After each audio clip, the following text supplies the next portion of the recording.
మహాసముద్రపు అలల కిందో పురాతన నగరం దాగి ఉందని మీరు వినే ఉంటారు కదా. ద్వారక గురించి మనం ఇప్పుడు రహస్యాలను విద్దాం.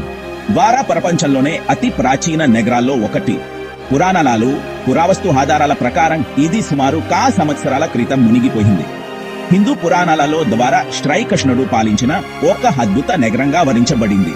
దేవతలే దీన్ని నిర్మించారని, మహాభారత ఇతిహాసంలో కూడా దీని ప్రస్తావన ఉందని చెబుతారు. ఎనికోహె పట్టింలలో భారతీయ సముద్ర పరిశోధకులు సముద్రం అడుగున పురాతన నిర్మాణాలు, శిల్పాలు, ఒక నగరానికి చెందిన శిథిలాలను కనుగొన్నారు. ఇది ఆల్ జల్ అంతర్గత పురావస్తు శాస్త్రంలో ఒక మైలురాయిగా నిలిచింది. మునిగిపోయిందని నమ్ముతున్నప్పటికీ భూకంపాలు లేదా ఇతర భూగర్భ సంఘటనల వల్ల ఈ నగరం కుప్పకూలిందని శాస్త్రవేత్తలు భావిస్తున్నారు. ఈ అంచాలే ద్వారకను మన కాలపు గొప్ప రహస్యాల్లో ఒకటిగా మార్చాయి. అయితే మీరు ఏమనుకుంటున్నారు?